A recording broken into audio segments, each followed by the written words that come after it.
साल 1975 राजस्थान का एक वीरान गांव में था एक ऐसा कुआं जिसके बारे में लोग कहते थे कि उसमें झांकना मतलब मौत को न्योता देना।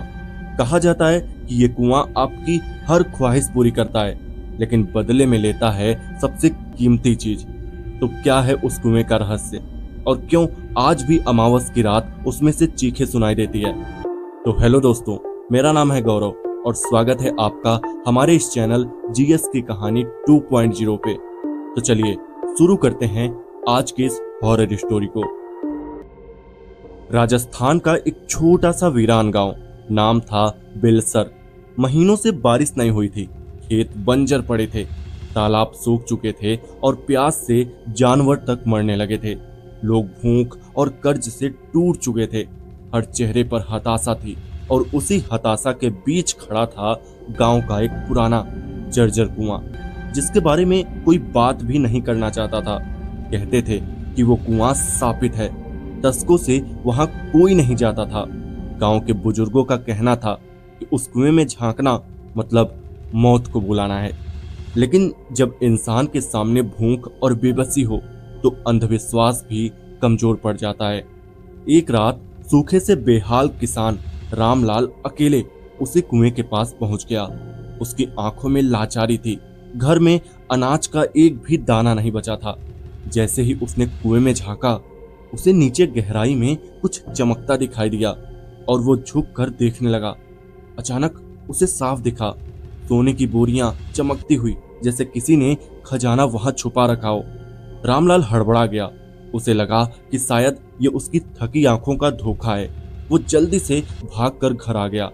लेकिन अगले ही दिन जब उसने अपने खेत में हल चलाना शुरू किया तो उसकी कुदाल से मिट्टी के नीचे कुछ टकराया।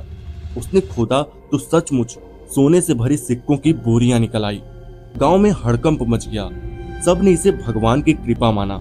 लेकिन उसी रात रामलाल की जवान बेटी गोमती अचानक घर से गायब हो गई। लोग ढूंढते रहे लेकिन सुबह उसकी लाश उसी कुएं में तैरती मिली।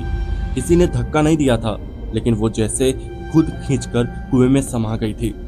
गांव में सनसनी फैल गई। बुजुर्ग बोले कि हमने कहा था कि ये कुआं खतरनाक है, हर ख्वाहिश की कीमत लगती है।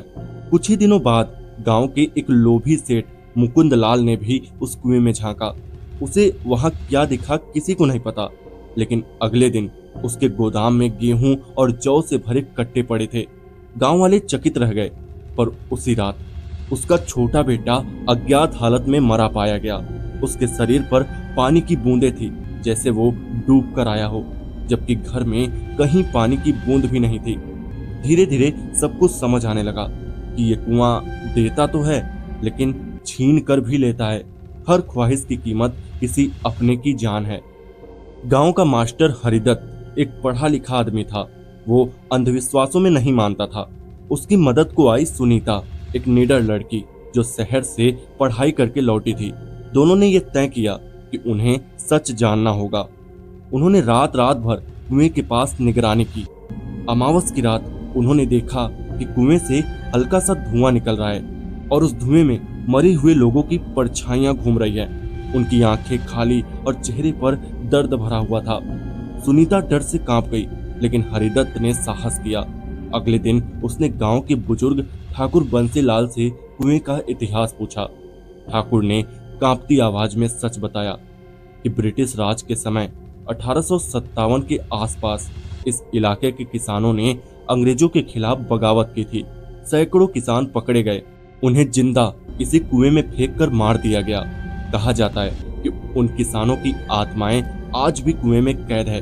उनकी पीड़ा और बदला ही अब ख्वाहिश के रूप में लौटता है। जो भी अपनी इच्छा व्यक्त करता है, आत्माएं उसे पूरी करती है, लेकिन बदले में उसी का खून या उसके किसी अपने की जान ले लेती है। सुनीता और हरिदत्त के रोंगटे खड़े हो गए। लेकिन गांव के कुछ लोग अब भी लालच में अंधे थे। जब उन्हें पता चला कि कुआं सच में ख्वाहिशें पूरी करता है तो लोग चुपके चुपके वहां जाने लगे।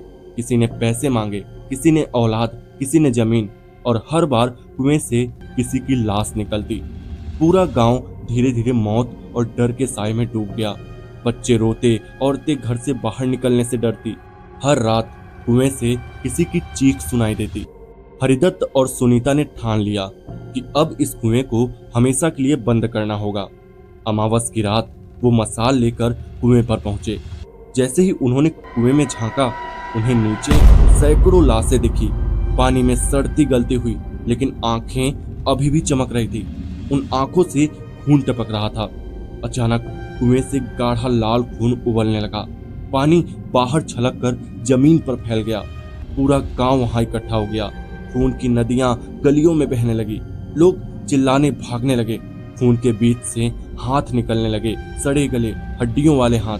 वो लोगों को पकड़कर अंदर खींच रहे थे। चीखें पूरे गांव में गूंजने लगी। सुनीता ने समझा कि कुएं को शांत करने का एक ही तरीका है, आत्माओं को शांति दिलाना। उसने हरिदत्त से कहा कि इनकी मौत अन्याय से हुई थी। जब तक इन्हें न्याय नहीं मिलेगा, ये खून पीते रहेंगे। हरिदत्त ने अपने सीने पर हाथ मारा और चिल्लाया कि अगर खून चाहिए तो मेरी जान ले लो, लेकिन गांव को छोड़ दो। इतना कहते ही कुएं से एक भयानक गर्जना हुई और खून की धारा हरिदत्त की ओर बढ़ी।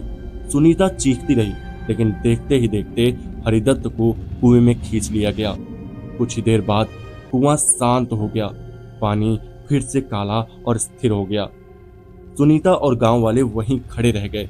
हरिदत्त की कुर्बानी के बाद खून की धाराएं थम गई। लोग धीरे धीरे अपने घर लौट आए। आज भी बेलसर गांव में वो कुआं जस का तस खड़ा है। कोई उसके पास नहीं जाता, लेकिन लोग मानते हैं कि अमावस की रात उस कुएं से किसी की चीख सुनाई देती है। कहा जाता है कि वो आवाज हरिदत्त मास्टर की है, जो अब भी आत्माओं को शांत करने की कोशिश कर रहा है। तो दोस्तों, कैसी रही ये कहानी हमें कमेंट करके जरूर बताइएगा, और चैनल पर नए हैं तो चैनल को सब्सक्राइब भी कर लेना। तो चलिए मिलते हैं ऐसी किसी और कहानी में। तब तक के लिए बाय।